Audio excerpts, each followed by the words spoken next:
Matthew chapter 18. At that time the disciples came to Jesus and asked, "Who is the greatest in the kingdom of heaven?" He called a child, whom he put among them, and said, Truly, I tell you, unless you change and become like children, you will never enter the kingdom of heaven. Whoever becomes humble like this child is the greatest in the kingdom of heaven. Whoever welcomes one such child in my name welcomes me. If any of you put a stumbling block before one of these little ones who believe in me, it would be better for you if a great millstone were fastened around your neck and you were drowned in the depth of the sea. Woe to the world because of stumbling blocks.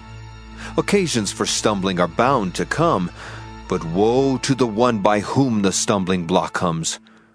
If your hand or your foot causes you to stumble, cut it off and throw it away. It is better for you to enter life maimed or lame than to have 2 hands or 2 feet and to be thrown into the eternal fire.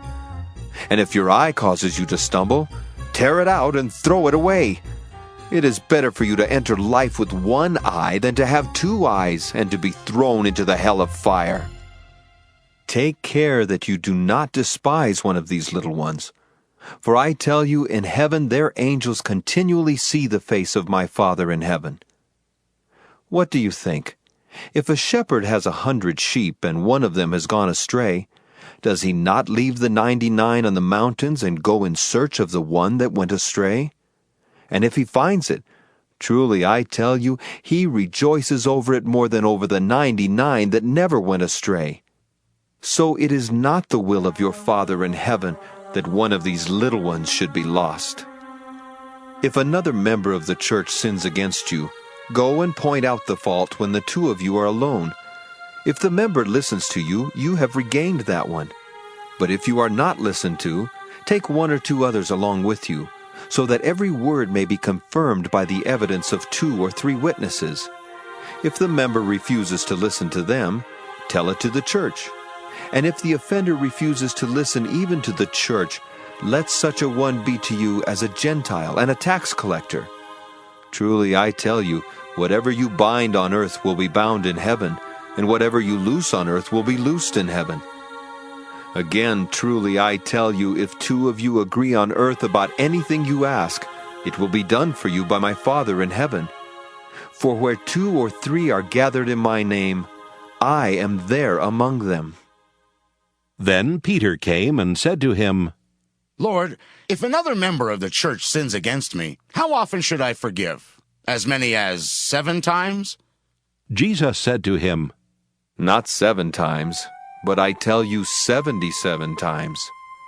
For this reason the kingdom of heaven may be compared to a king who wished to settle accounts with his slaves. When he began the reckoning, one who owed him 10,000 talents was brought to him. And as he could not pay, his lord ordered him to be sold, together with his wife and children and all his possessions, and payment to be made. So the slave fell on his knees before him, saying, Have patience with me, and I will pay you everything. And out of pity for him, the lord of that slave released him and forgave him the debt. But that same slave, as he went out, came upon one of his fellow slaves who owed him 100 denarii. And seizing him by the throat, he said, Pay what you owe. Then his fellow slave fell down and pleaded with him, Have patience with me, and I will pay you. But he refused. Then he went and threw him into prison until he would pay the debt. When his fellow slaves saw what had happened, they were greatly distressed, and they went and reported to their lord all that had taken place. Then his lord summoned him and said to him, You wicked slave! I forgave you all that debt because you pleaded with me. Should you not have had mercy on your fellow slave, as I had mercy on you? And in anger his lord handed him over to be tortured until he would pay his entire debt.